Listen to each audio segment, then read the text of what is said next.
Salut tout le monde! Vincent ici, et aujourd'hui, on s'envole pour la cité phocéenne, Marseille. Eh oui, la ville du Mistral, de Pagnol, du foot et de la bouillabaisse. On va découvrir ensemble les 10 activités que vous ne devez absolument pas manquer si vous mettez les pieds dans cette ville incroyable. Que vous soyez plutôt branché histoire, culture, farniente sur la plage, ou encore fan de foot, Marseille a de quoi combler tout le monde. Alors préparez vos valises, on embarque tout de suite pour un voyage inoubliable au bord de la Méditerranée. Et n'oubliez pas, si vous avez aimé la vidéo, un petit pouce bleu, abonnez-vous à la chaîne et activez la cloche pour ne rater aucune de mes prochaines aventures. C'est parti! Premier arrêt incontournable, le Vieux-Port.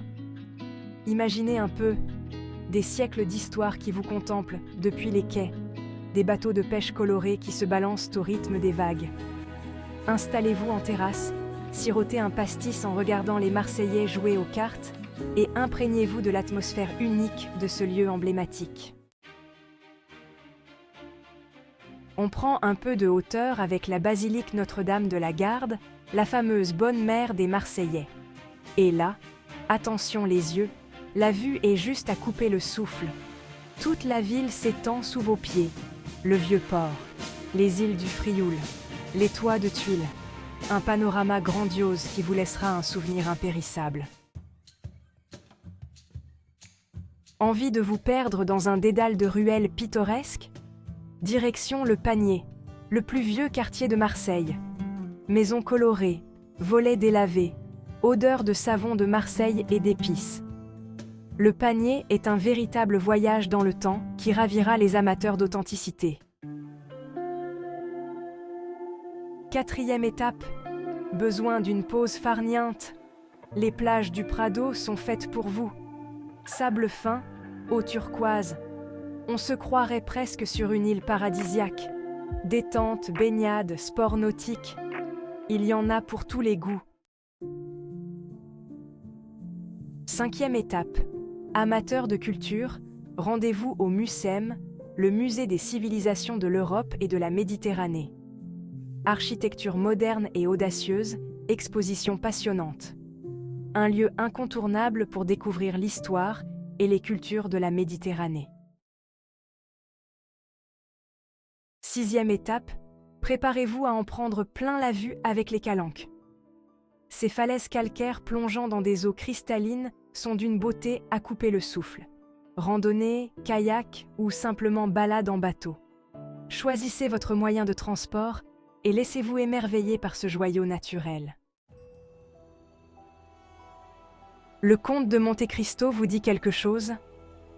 Plongez dans l'univers d'Alexandre Dumas en visitant le château d'If, une forteresse imprenable qui a inspiré le célèbre roman. Frisson garanti. Impossible de quitter Marseille sans goûter à sa spécialité culinaire, la bouillabaisse. Ce plat traditionnel à base de poissons frais, de légumes et d'épices est un véritable délice pour les papilles. Accompagné d'une rouille et de croûtons aillés, c'est un véritable festin.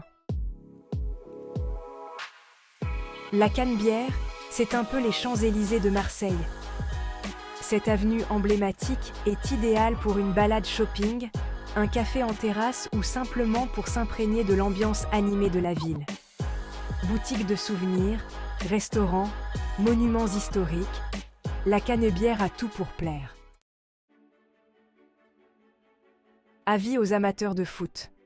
Assister à un match de l'Olympique de Marseille au stade Vélodrome est une expérience inoubliable. L'ambiance survoltée, les chants des supporters, la ferveur marseillaise, frisson garanti. Voilà, j'espère que cette petite escapade marseillaise vous a plu. Comme vous l'avez vu, Marseille est une ville riche en histoire, en culture et en émotions. Il y en a vraiment pour tous les goûts. Alors n'hésitez plus, préparez vos valises et venez découvrir par vous-même le charme unique de la cité phocéenne. Et n'oubliez pas, si vous avez aimé la vidéo, un petit pouce bleu, abonnez-vous à la chaîne et activez la cloche pour ne rater aucune de mes prochaines aventures. On se retrouve très vite pour de nouvelles découvertes. Salut!